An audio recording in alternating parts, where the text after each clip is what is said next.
Jean-Jacques Rousseau. E vamos falar de um tópico específico da matéria, do pensamento dele, que é a desigualdade social, que está nesse livro aqui, que é Discurso sobre a origem e os fundamentos da desigualdade entre os homens. Primeiro, Rousseau vai dizer duas desigualdades existentes, né?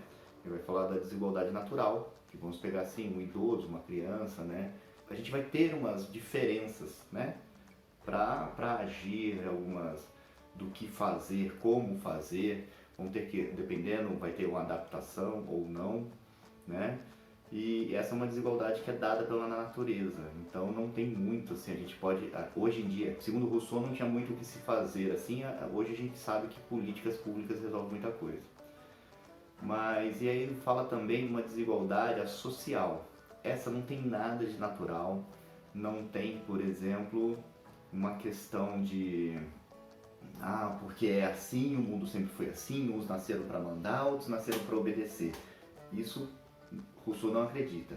Para a gente começar a entender isso, vamos pensar no conceito de bom selvagem dele. Ele acreditava que o homem era bom por natureza. Isso quer dizer que Rousseau era ingênuo? Não, jamais.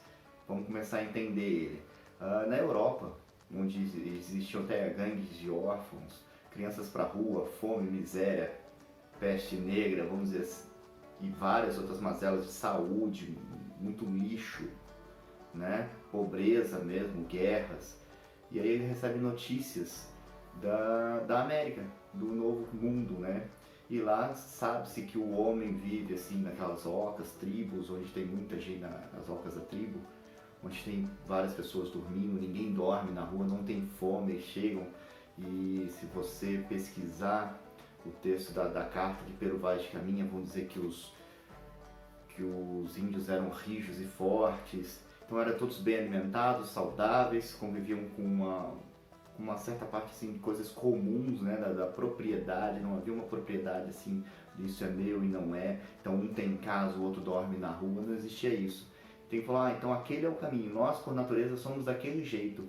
Quando começa a sociedade civil, a gente começa a estabelecer algumas diferenças, algumas desigualdades. E para ele, o primeiro que fincou uma cerca, cercou um pedaço de terra e disse, isso é meu, fundou a sociedade civil.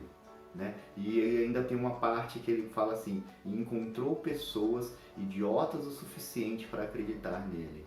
Algumas traduções mais assim, tradicionais colocam idiotas, outras mais leves, mais novas, falam inocentes.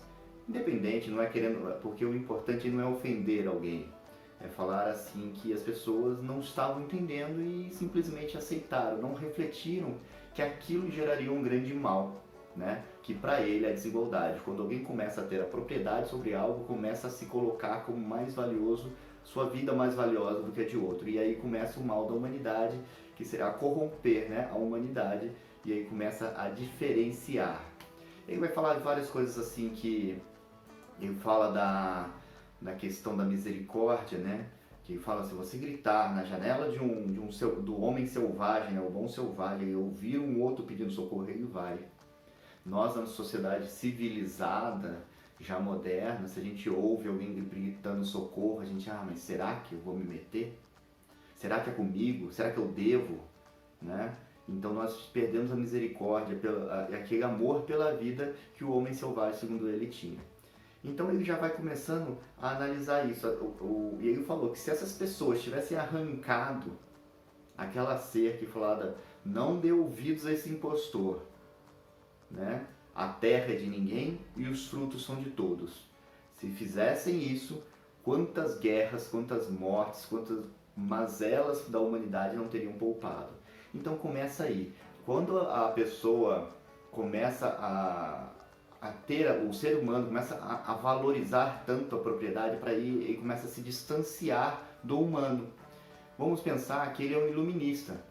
Mas é muito bacana você pensar que alguns até consideram ele de anti-iluminista, porque ele é um iluminista romântico.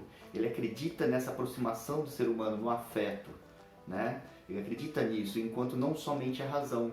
E ele fala que a razão, justamente, que através de um pensamento, não, nós temos que dividir isso aqui.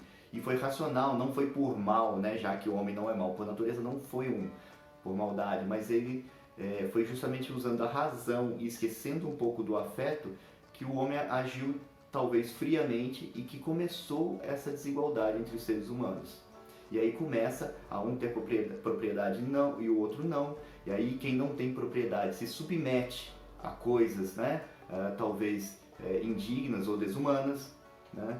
Aí o outro também, por se achar proprietário, começa a colocar o outro em situações também desumanas e começa a medir a vida, quanto ela vale. Né? E a gente pode ver a questão do povo indígena no Brasil, você pode pegar também a questão das favelas, onde, e a gente, você que está aí me ouvindo, né? Você não julga a pessoa pelo lugar onde ela mora.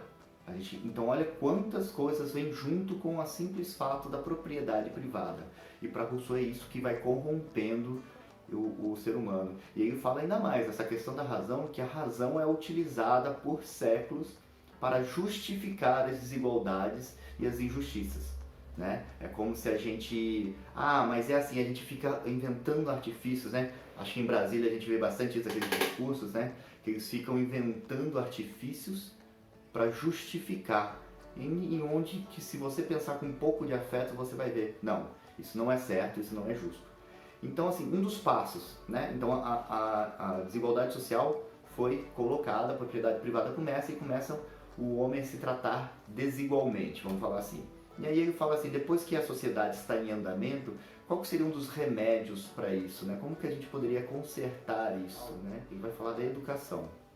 É como aquele que nasce sem propriedades, ele pode alcançar um patamar daquele que já nasce à frente? Ele fala que sim, só pela educação.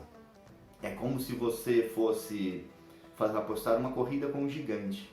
A cada passo do gigante são 5 passos seus. E ele vai. Só que a educação seria como se fosse um treino, um motor que te desse capacidade de correr através desse gigante, tirar a diferença, porque cada passo do gigante já vai estar 5 à sua frente, né? Vai multiplicando. E aí, se você ficar sem educação, você continua lá atrás, esquecido. E através da educação você consegue tentar equilibrar. Então, por isso que ele fala que a educação é fundamental para uma redução das desigualdades. E aí vão ter outras coisas. E aí, vamos refletir sobre nós mesmos. Por que será que um engenheiro ganha tanto e um pedreiro ganha tão pouco? Por que tem tanta diferença, por exemplo, pelo menos no nosso país, né? Muitas pessoas dirão, mas o engenheiro estudou, né? O pedreiro não estudou.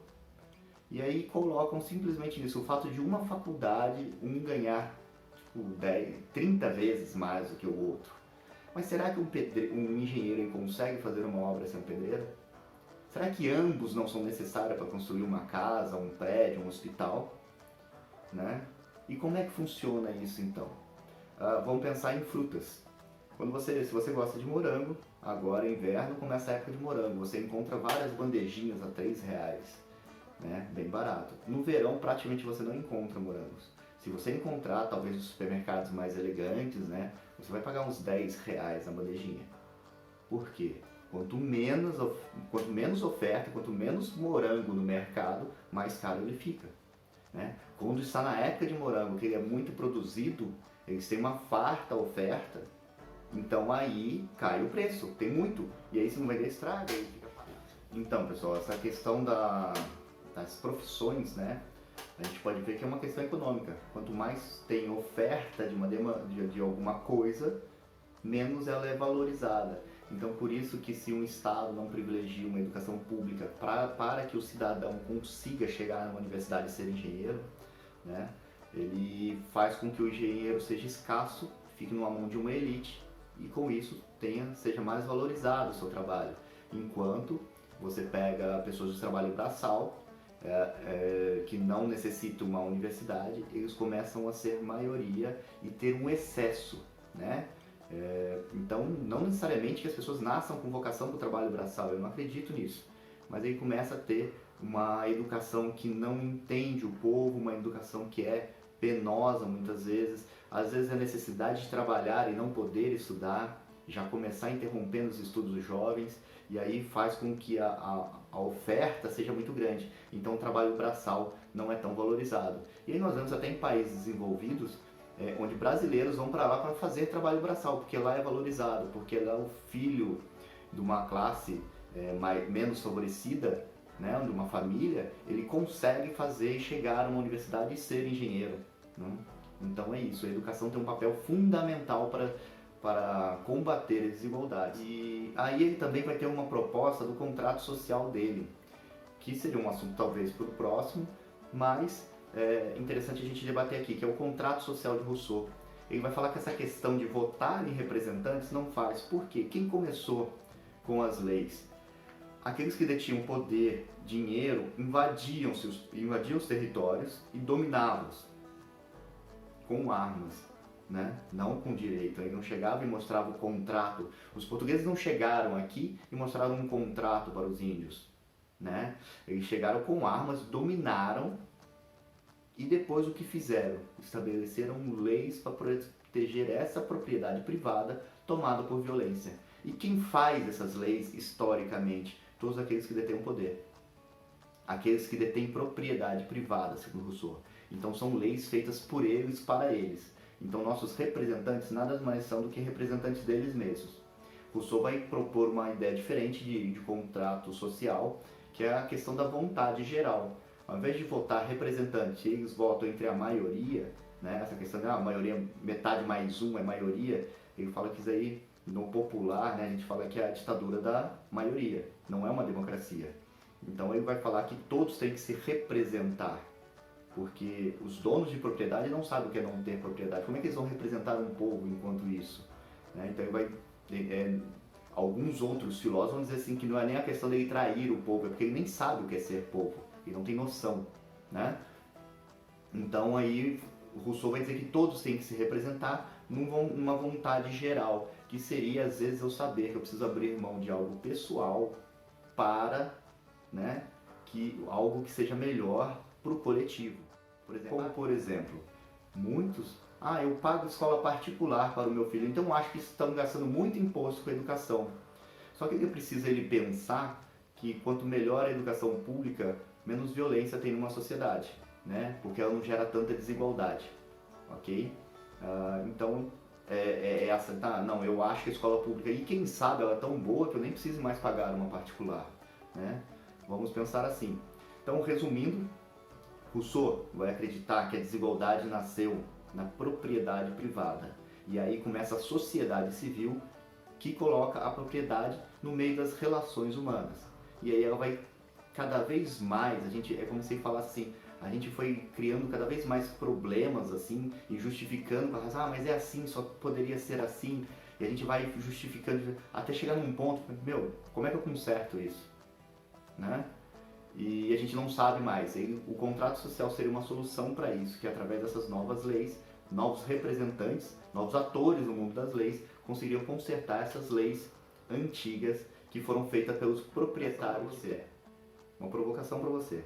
Quem nunca ouviu a seguinte frase: enquanto você estiver debaixo do meu teto, são as minhas ordens. Não é? Isso é colocar a propriedade entre as relações humanas. Não é falar assim, filho, não faz isso, porque isso vai me afetar, isso é ruim para você. Eu tenho experiência de vida para te dizer o suficiente de que isso não vai ser bom, né? Eu sou seu pai, mas não culpe agora, uma observação, você jovem, revoltado que está assistindo, não culpe seus pais, porque é muito difícil ser pai, né? A gente é ensinado a tratar assim, em todos vocês mesmos, às vezes todos nós, dentro dessa sociedade, acabamos privilegiando quem tem mais propriedade. Okay? Então é muito difícil ser pai. Quando a gente é filho, a gente acha que é fácil, mas não é. Então a nossa sociedade começa a pensar assim. Eu uso esse exemplo não para criminalizar os pais, mas para mostrar para você que isso está até dentro das nossas casas, né? Isso que Rousseau foi buscar e jogou e colocou as cartas na mesa. Nós não podemos mais colocar a propriedade acima da vida. A propriedade privada começa a corromper o ser humano, ele é bom por natureza, se corrompe quando cria a sociedade civil porque ela é baseada em propriedade privada, né? E aí surgem as desigualdades, e aí vivemos onde vivemos, utilizando a razão para justificar tudo que tem de errado. né? E ele fala que nós temos que fazer um retorno ao afeto, né? A pensar, digamos, como eu gostaria de dizer, pensar com o coração, né? E aí ele vai também colocar coisas lógicas, né? Não um romântico, só sonhador, não. Ele tem que aí seria a vontade geral, né? E a representação do povo pelo povo, e utilizando uma educação forte, bem elaborada, para que dê capacidade para que o povo se represente e consiga equilibrar e reduzir as desigualdades por si mesmo, não esperando de alguém lá de cima. Ok, pessoal? Espero que vocês tenham gostado de Rousseau. Pesquisa a biografia dele, é bem interessante. Ele é um dos maiores influenciadores da Revolução Francesa. E a Revolução Francesa, se você aí está com dúvida do que é, estude também, porque ela é fundamental para entender tudo que a gente vive hoje e como que viemos parar aqui, ok? Abraço do mundo, até a próxima.